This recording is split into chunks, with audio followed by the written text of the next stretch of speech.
Alright, now on to game 2. It is Cercolobros against Scorn, still at the 20 points level. Took a look at his two lists and it looked as though he had eMorgoul and what was the other guy? Hexeris.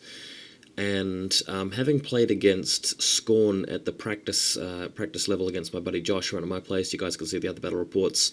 I did very well using eKaya against Scorn armies, especially with most of the lists that I'm seeing not having much infantry in them.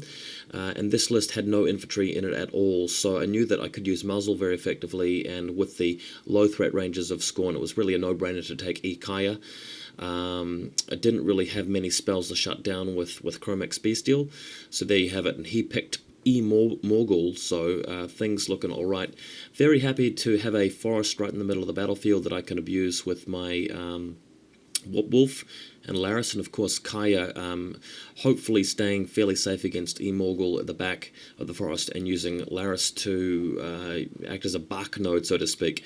The scenario is the Gauntlet, which you can see here on the battlefield. We've got 4 green tokens on my side for the control area there, and the 4 black ones, you can see 3 of them out there for his side, and feeling very confident. I mean, even though having lost my first game, I'm in a much better matchup situation, and I'm really looking to get the first win under my belt here. Next photo, here's a look at his army. Quite a nice purple colour scheme, but he's deployed here with his beasts out in front, eMorgoul right in the middle there, and the Paingivers around the side. He's also got an Agoniser solo at the back and a single Cyclops Brute. Next image, an overview of what the terrain looks like. One of the black counters is on a bit of a little sort of industrial outpost here, and there's a little bit of elevation where you see that circular part, and we decided to treat the circular terrain piece at the bottom of the photo as essentially the circular outlay part with the grass is difficult ground, all the middle stuff is just normal. Go to the next photo, sending everybody right up, keeping Kaya a healthy distance back, luckily getting the first turn here. Just waiting for him to come to me. As soon as he advances up, what I'm going to do is just send Laris out to muzzle one of the Titan Gladiators or whatever he's got there, and use the Pure Blood to spray, wait for him to come in range with all of his army except the muzzled Gladiator, and then Alpha Strike him and feet away. So solid plan, waiting for him to just come in range. I think for him to win, he's going to have to pull off the assassination run through to Kaya with eMorgoul, but I'm going to try my darndest to keep eKaya safe from that. Next image, he does indeed move up, riling a lot of guys. He's got a lot of fury on the Agoniser here, and eMorgoul at the back. He's got his Brute seemingly in reserve as well.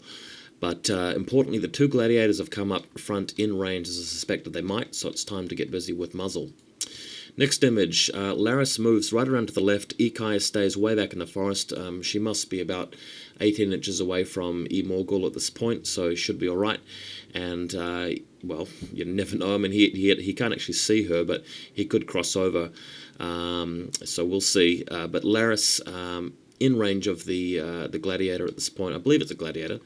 And what happens there is that Kaya boosts to hit with muzzle, hits, boost damage, does a few points, and of course keeps him retained there. So that means only one Warbeast can advance, and I can just wait for him to come in range before crushing it.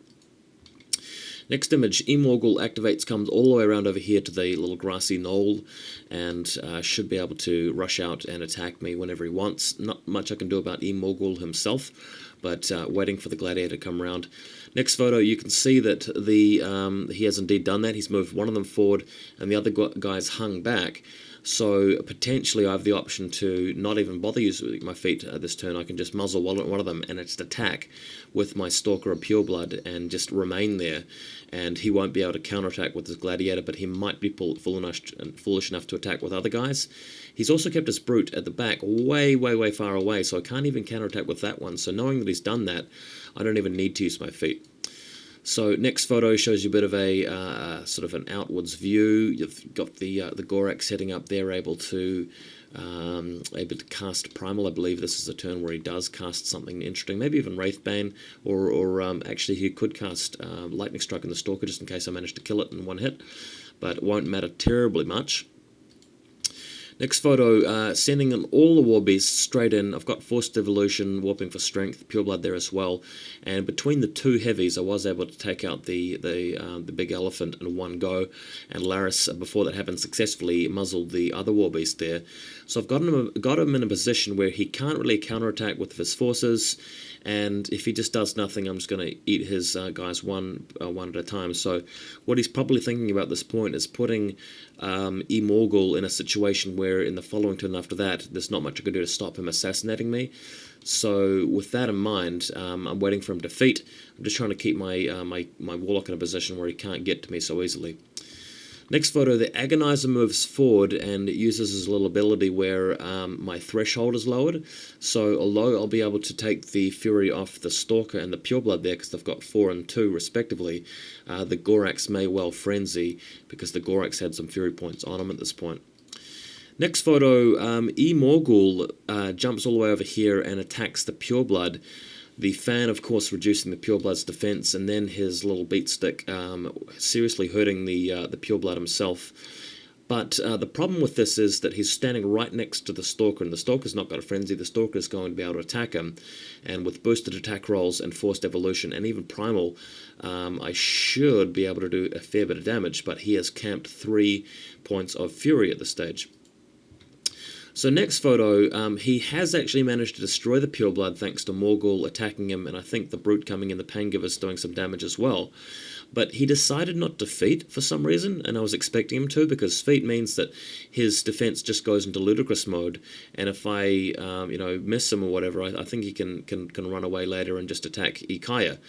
But as you can see here, the Stalker's War for Strength, he's got Forced Evolution on him, and I've cast Primal on him as well.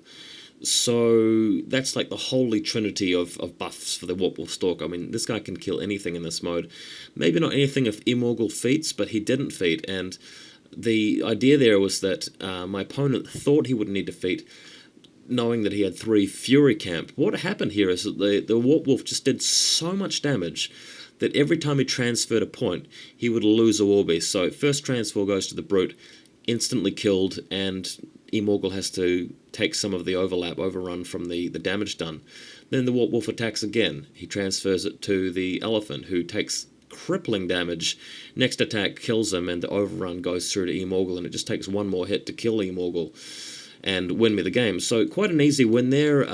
My opponent, I guess, probably knew less about the matchup than I did. Luckily, I had some practice games. Never played against eMorgoul before, but against the Scorn type of style, I knew what to do. But I was lucky to manage to get a win game 2. Well, not so much lucky, but lucky to be paired with this favourable matchup and take it. But I've drawn it up 1-1, and hopefully going to press into the lead for the next game. But fingers crossed, there are a lot of tough opponents out there, and no doubt I'll have another opponent next round who had won 1, lost 1, so maybe a bit of a closer game for game 3. We're about to find out. See you guys there.